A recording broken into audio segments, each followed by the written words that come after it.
Assalamu alaikum wa rahmatullahi wa barakatuh. Good afternoon, ladies and gentlemen. It's a pleasure to be here. You know, in a world where we actually request our children to draw within the box, we actually then think them to do our thinking out of the box as they grow up, which is very much debatable. In a world where our smartphones actually can outsmart us, and our investment, if we have any, can actually fluctuate more than our moods. And our value systems auto-updates more frequently than our apps. I'd like us to go to a journey where we explore the shifting sand of our society, where we actually explore what are the trends changing us in the future, and even now some of them.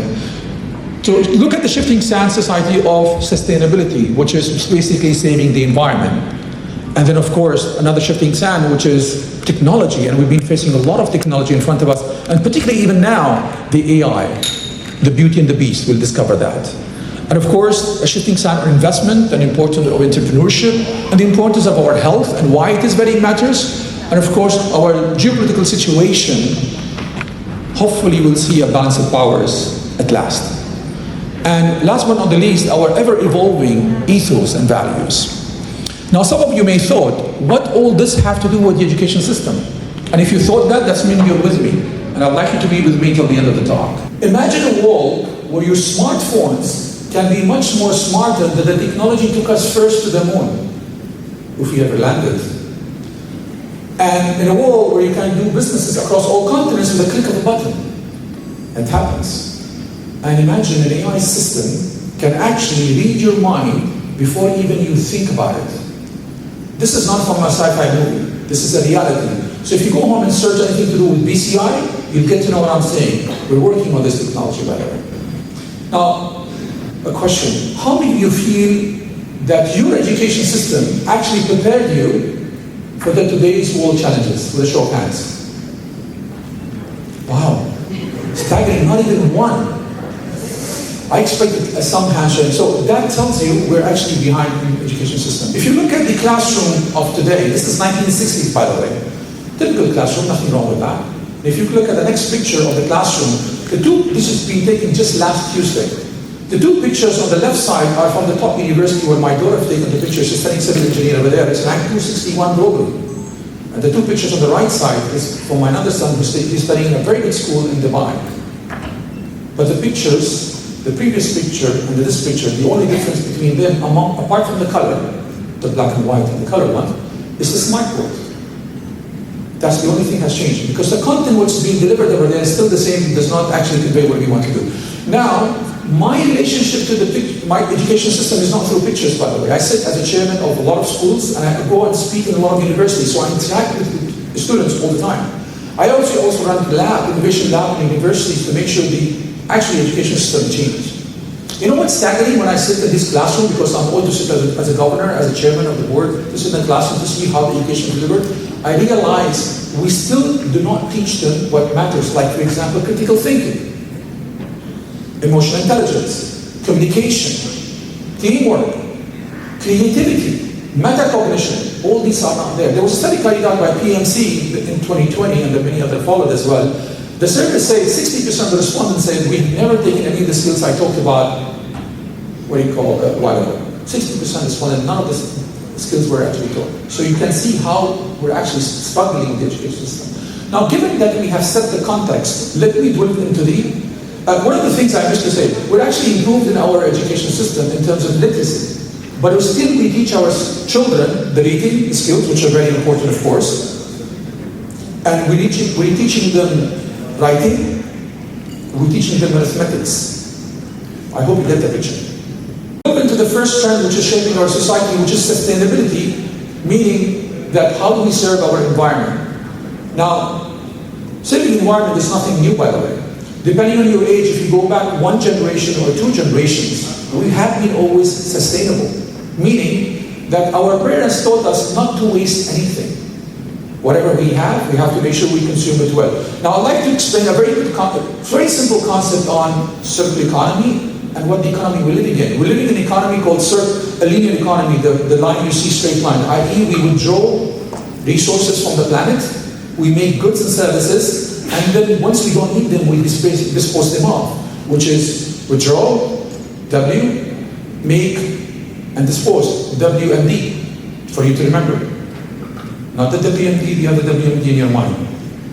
Stick with this WMD. Now in between came recycling, which does not even help the planet. So we came up with a concept where I said to the council member, is how do we become circular in nature? So we can go by the design, make products which can be actually constructed again and again and be in the economy as much as possible. So we conserve the resources we have in the planet for this generation and for generations to come. Now, when I used to teach my children, in the science book actually has a very good concept of the 3 R's, reuse, reduce, recycle. Then why this is not in part of our DNA? Reason being, actually a couple of reasons. One of the reasons is because it's one section in the science book buried over there. It's not an ecosystem in the school. So the why is missing, why are we doing that thing? The other challenge is, which I'll discover that with a question now, how many of you, as parents, teaching your loved ones and children to conserve the resources we have? Food, water. Show of hands, please. You've disappointed me again. It's less than 5%. Somebody's trying to raise 2 hands. So it's really, really, really low, by the way. And that is the problem. In the school where I sit as chairman, so we said, okay, we'd like to fix that thing. So we started the school saying with the headmaster, the principal, and the staff, and all the educators, that how do we make sure this is embedded in the DNA? And we cut the long story short, now this is in the school we have, it's completely in your face that it's all about sustainability and not only a science subject, but all the subjects we see. It has to be there. Without it, this will not work. Now the problem is, when they go back home, they unlearn whatever we taught them, because the parents are not practicing that, and that's the problem. So we believe that when the balance of the retention they're doing now, it will take roughly 1.8 generation before the new generation will actually learn about sustainability. Because parents probably are busy, so I'm not debating whether it's right or wrong. I'm actually saying that you ought to do a lot of things about sustainability at home, because the teaching starts from home, schools come later on. I'll take you to the next topic of trending that was happening, which is technology, which is advancing quite a lot to us. And now and AI is the most frequent one. I think nowadays when I deliver talk about anything with technology, the first thing comes out to us is ChatGPT, by the way. Everybody talks about that. Because it's actually permeating technology quite a lot.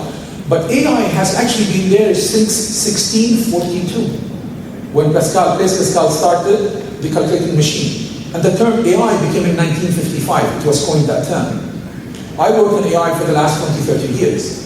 I led a team in my previous organization. We were in 100 countries where we used to develop model and behavior of staff and also the customers to understand what is their next move, whether good and bad, to make sure we protect their money and also offer them something different. So it has been there for a very long time.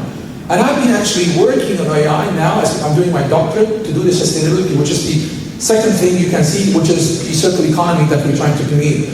Basically, AI will help us to make us efficient, to build smart cities, to help us design cities, to make sure that we come up with a newer technology for renewable energy, which are lasting longer than we have in the fossil fuel today, and many other things. So this is the beauty part of the AI and the technology that we see. And the advancements are happening even much more faster now. Now what's the beast part of it? Like any other technology advancement, you'll always have job displacement. The World Economic Forum in 2023 came up and says that there will be 83 million job losses. Of course, there will be 69 million people who will be added. You've got still a loss of 14 million. And we've seen that from all the industrial revolution. If you start with the Ford Motors, when they came up in 1920, the robbers to drive the cars, a lot of factory laborers were actually moved out.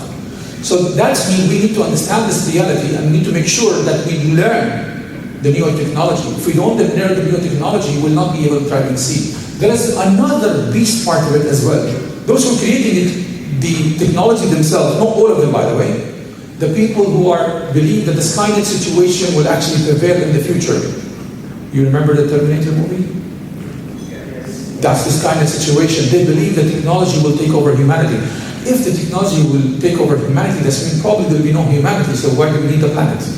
So it's important that we go back to the education system, and you as parents also educate your children. It's all about us being in the driving seat, and that's very important. I always talk about the formula. It's very important to have human intelligence, which is HR, combine it with artificial intelligence, which is AI, which will give you a perfect combination of PI, which is perfect intelligence. So we should be in the driving seat. And that's what we do in UAE. We've got a very clear roadmap when it comes to whether it's AI or not. How do we make sure that AI, we work with partners locally and internationally for the betterment of the society and the people? We will not use it for harming people. It has to benefit the people, and that's why we need to understand this trend. I can talk about this for months, so then we need to make sure that we are aware of it. The other trend, which is actually permeating as well, is investment and entrepreneurship.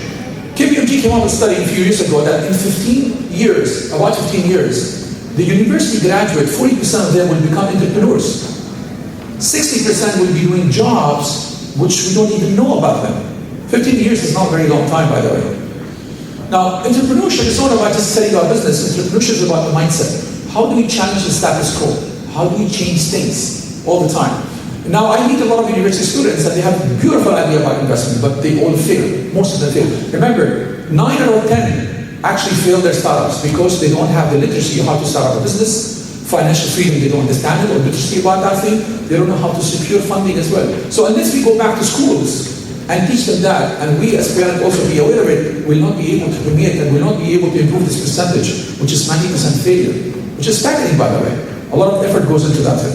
So we need to make sure that we have the right ecosystem from the government side of it, which we do that very well in this country, by the way, so we've been associated with it. And we need to make sure that we have the right investors who are helping these clients, so through a collaborative effort, we'll be able to permeate the right way of doing entrepreneurship. That leads me to the next topic of what is really trending, which is one of the most, if not the important thing, the most important thing is our health.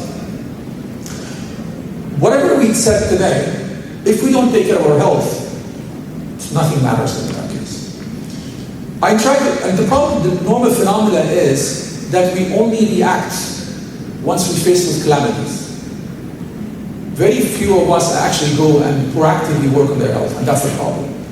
And that's also leading to mental health problem. Actually, the Harvard Medical Business School came up with a study saying that they're forecasted 50% of the world population will face mental health problem. And I actually work with a company, we actually work where we actually help the youth, particularly who are facing the most health problem, in terms of helping the transitioning and their mental health. Of course, we do other things in terms of more empowerment and the professional training, and also we do sportsmen and their mental health development. So this is a very important angle that we need to take care of it. So that's why we need to go back to schools and make sure that the schools are ready to help the students. So in the schools we actually chair, unfortunately, they were bringing unhealthy food. So we banned it over a period of time. Now, no unhealthy snack is available. No, any drink which is unhealthy is not allowed. At least now that is triggering a thought and back into the parents saying that this school does not accept anything unhealthy. So we're trying that at our schools. But we need to make sure that we do that in enough schools to make that change happen. The other topic which is leading me today, which is geopolitical situation and dynamics, how you're seeing it. If you look at it today, the global situation has actually diverged into bipolar system, where humanity, the leaders, are not able to save the human beings. The scene around us in the world is actually getting more worse and worse. And what's that leading to? You've got trade tariffs increasing, and unfortunately that will probably raise inflation again. That will also lead to job losses, and people actually also revoking some of the international treaties. It's going to make it very difficult for all of us. And what is staggering, that in the 21st century, despite all the cultural reform we have, and all the partnership that we have, global partnership to foster prosperity, we still find ourselves pleading the preservation of humanity. How do we fix that? Remember, as educators and as parents, we are the architect of the new leaders in the future. We're the architect of the people who are going to be thinkers, innovators. If we don't instill that in them, for them to change, we will not prevail. We'll see these catastrophes increases day by day. And that leads me to the next sixth trend, which is very important to do, and I think through that, hopefully, we'll be able to make a difference and change, which is building our value system.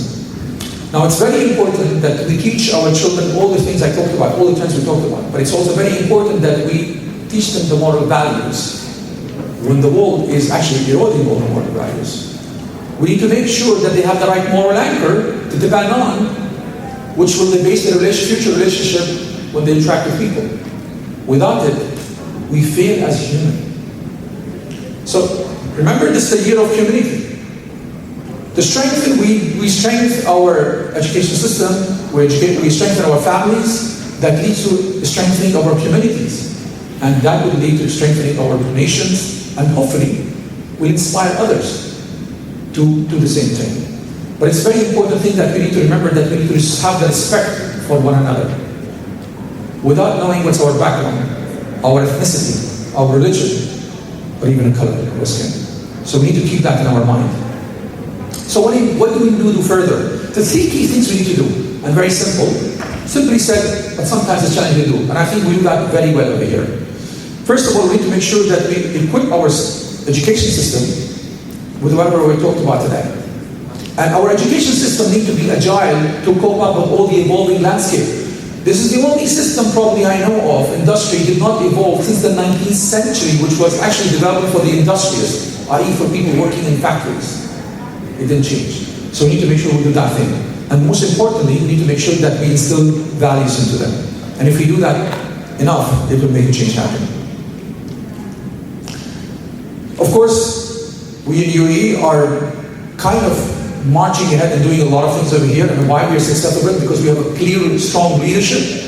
The leadership which actually have a clear vision, transparent one, and have a strong power of execution to happen when we call it cover meet the road. And that's why we're very successful. While we do that thing, we need to collaborate together, and we need to stay humble and do not forget our humble beginning, to remain grounded all the time. I'd like to end it with a quote from His Highness late Sheikh Zayed bin Sultan Nahyan. I think we all agree he was one of the great visionaries. Even a lot of global leaders have talked about him. And he said, this education is a true wealth that we shape the future of our children. It's the path towards which we actually pass toward progress and prosperity. When you go home tonight, I would like to reflect on whatever I said today. I know I've bombarded a lot of things. Each talk can take for probably days and hours to talk about that. But reflect some of these things when you interact with your children as parents. And make sure that you instill with them the value system we need to do. And if enough of us do that, perhaps we'll have a different generation, a generation which actually will shape the future differently.